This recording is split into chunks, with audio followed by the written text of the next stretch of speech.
¿Cómo surgió el universo? ¿De dónde viene todo? ¿Por qué existen las cosas y no más bien la nada? Son preguntas que revelan la insaciable curiosidad del ser humano por conocer el mundo que lo rodea.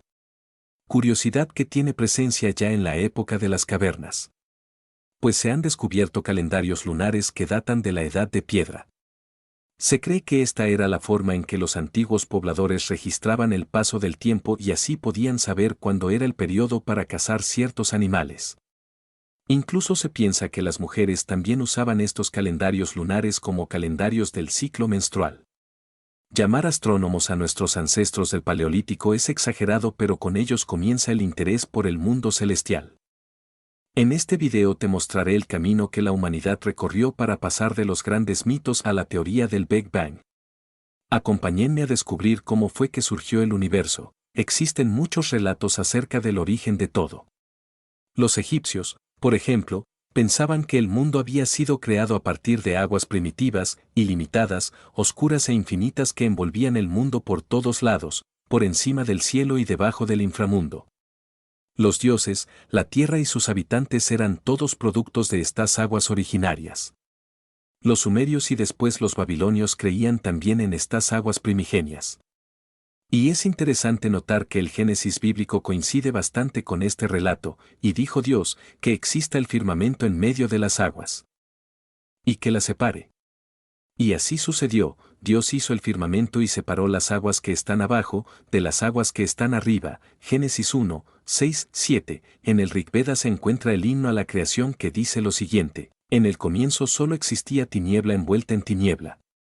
Agua indiferenciada era todo esto. Al otro lado del charco nos enteramos de que el Popol Vuh dice acerca de la creación: no había nada que estuviera en pie, solo el agua en reposo, el mar apacible, solo y tranquilo. Es de notar que el agua aparece en la mayoría de estos relatos como elemento primordial, no por nada Tales de Mileto la postuló como el principio originario de la naturaleza y de la materia. El gran rasgo en común que comparten estos relatos es el ansia del ser humano por explicar el mundo que los rodea, el universo, cómo surgió y cómo evolucionó desde entonces y cuál es nuestro lugar en él. Hacia el siglo VI a.C. surgió un grupo de filósofos griegos que iniciaron un cambio de paradigma en la comprensión del mundo. Creían que éste podía entenderse de forma naturalista. Los dioses olímpicos ya no eran los responsables de los fenómenos naturales.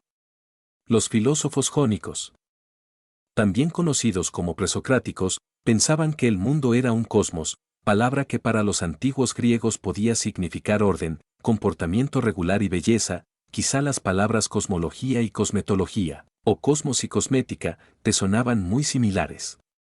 La gran ambición de estos filósofos era describir el universo a través de la razón, pues el cosmos es lo contrario del caos. Aristóteles heredó de los presocráticos este nuevo modo de concebir el universo. En su modelo, el universo era finito y esférico, compuesto por varias capas sucesivas, y en el centro estaba la Tierra, estática y también esférica. Dividía el universo en dos regiones, la sublunar, que abarcaba todo lo que estaba debajo de la Luna, es decir, el mundo terrestre, y la supralunar en la que se encontraban los demás astros, incluida la Luna. Comúnmente se nos dice que con Galileo dejamos de ser especiales al demostrar que la Tierra gira en torno al Sol y no al revés. Pero en realidad nunca fuimos especiales por ser el centro del universo, pues para Aristóteles el lugar que ocupábamos estaba sujeto a cambios y por tanto era corrupto, a diferencia de los demás astros que eran perfectos e inmutables. Esta cosmovisión no cambiaría hasta Copérnico. El modelo aristotélico fue reformulado 400 años más tarde por Ptolomeo, un astrónomo que posiblemente trabajó en la famosa Biblioteca de Alejandría. Su modelo geocéntrico mantenía la estructura básica del de Aristóteles, pero además fue capaz de establecer un detallado análisis matemático de los movimientos celestes, incorporando los conceptos de epiciclo, deferente, excéntrico y ecuante. Pasaron siglos hasta que en 1543 fue publicada la obra magna de Copérnico, sobre las revoluciones de las orbes celestes, la cual fue un hito en la historia de la ciencia, pues con ella inicia un proceso que se conocería como revolución científica. Copérnico conservó la estructura de esferas concéntricas de Aristóteles y Ptolomeo, con la diferencia de que esta vez no era la Tierra sino el Sol el centro del universo. Si bien este modelo tenía la ventaja de ser más simple que el modelo de Ptolomeo, carecía del necesario soporte empírico y sus predicciones respecto al movimiento de los astros contenían errores. En 1610, Galileo realizó la observación de las fases de Venus, las cuales solo son compatibles con el hecho de que Venus gire alrededor del Sol.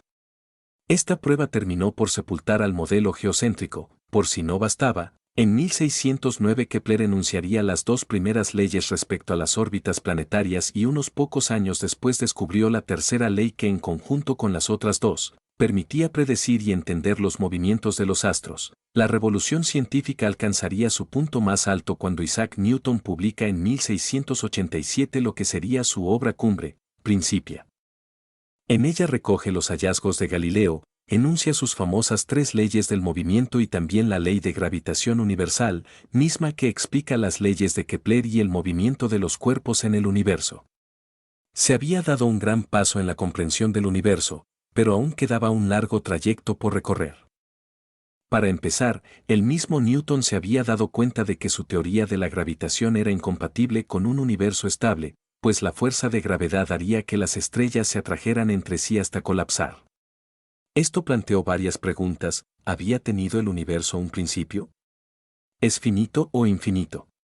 ¿Es esencialmente estático? El tamaño y la edad del universo se convirtió en un problema a resolver. Las discusiones iban y venían, una de ellas suscitó la paradoja del cielo nocturno oscuro, según la cual un universo infinito, estático y con estrellas infinitas era contradictorio con la existencia de un cielo oscuro. Puesto que habiendo infinitas estrellas, no importaría desde qué lugar de la Tierra miráramos el cielo. Este luciría brillante incluso de noche. El escritor Edgar Allan Poe, amado por sus relatos de terror, planteó una solución en su obra Eureka, misma que, por increíble que parezca, anticiparía la teoría de la relatividad y del Big Bang. Esboza argumentos que más tarde se demostrarían correctos, a saber, la luz de algunas estrellas, sobre todo las más lejanas, todavía no llega a la Tierra dado que se desplaza con una velocidad finita.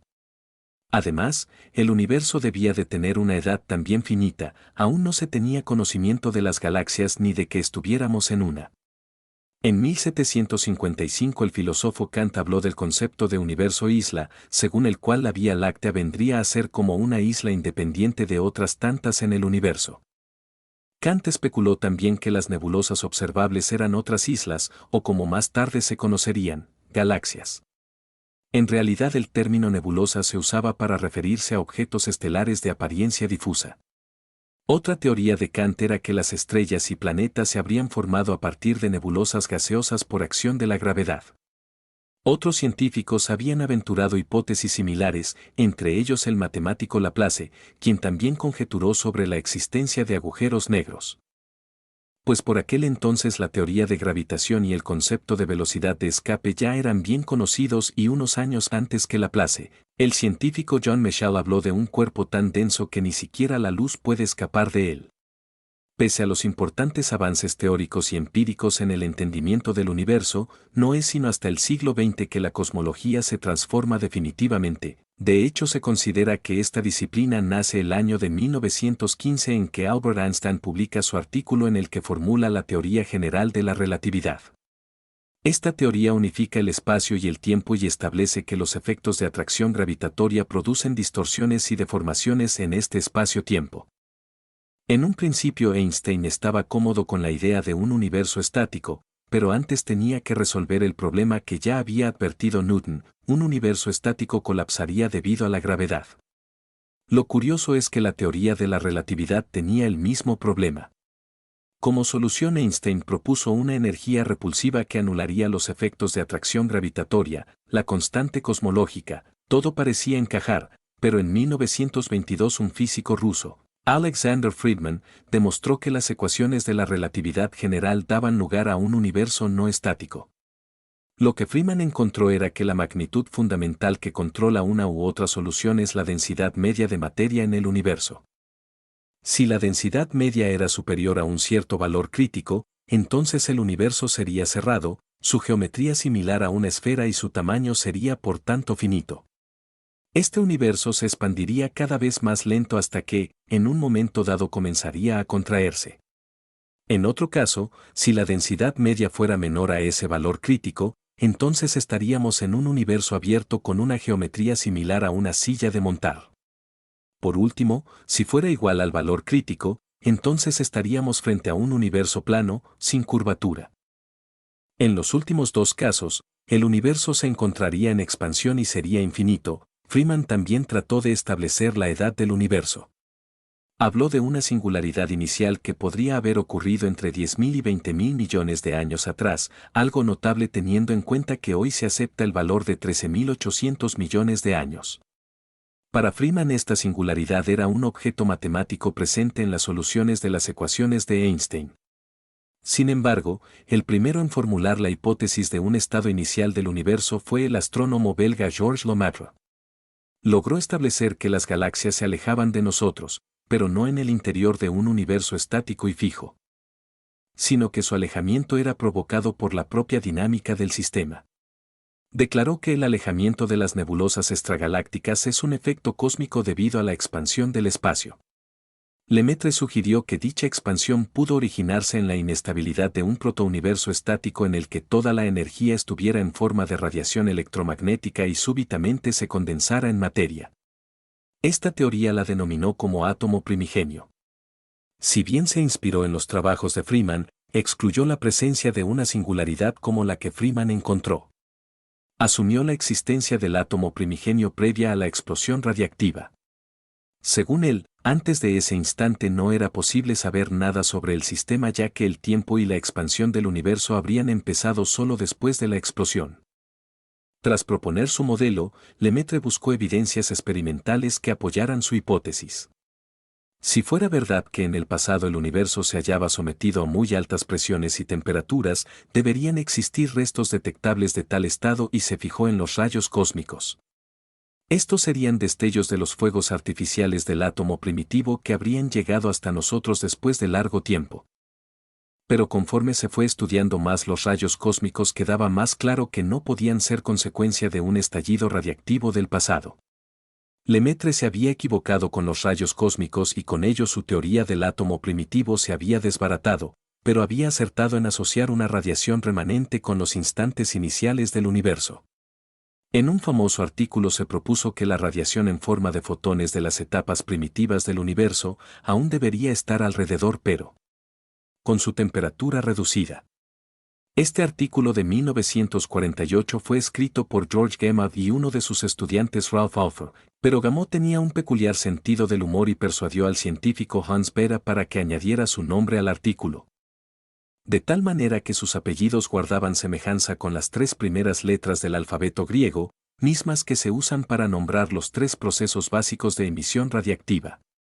Con el paso del tiempo, en 1978, Penzias y Wilson recibieron el Premio Nobel de Física por su descubrimiento del fondo de radiación cósmica de microondas.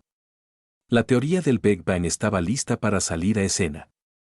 Se cree que el nombre se lo puso Gamow, pero la verdad es que rechazó haberlo llamado así. Nunca lo llamé Big Bang ya que es una especie de cliché, no se trataba pues de una explosión como las que conocemos. Una mejor analogía consiste en imaginar un globo al que le pintamos lunares. Al ir inflando el globo los lunares comenzarían a separarse. El globo representa la expansión del espacio cósmico y los lunares las galaxias. Al producirse el Big Bang el universo empezó a expandirse, durante un corto periodo inicial lo hizo extremadamente rápido, a este periodo se le conoce como fase inflacionaria. La temperatura era elevadísima, pero comenzó a descender. En un momento dado, las condiciones permitieron la formación de núcleos atómicos y entonces tuvo lugar la nucleosíntesis primordial. Continuó el proceso de creación de nuevos núcleos atómicos a partir de protones y neutrones preexistentes para finalmente generar los elementos de la tabla periódica, principalmente hidrógeno y helio. Pocos cientos de miles de años después comenzó a emitirse la radiación que hoy conocemos como radiación del fondo cósmico de microondas. Las galaxias, las estrellas, los planetas, todo lo que conocemos había llegado a existir. Si te gustó este video por favor déjame un like, comparte y suscríbete para más videos de historia. Gracias.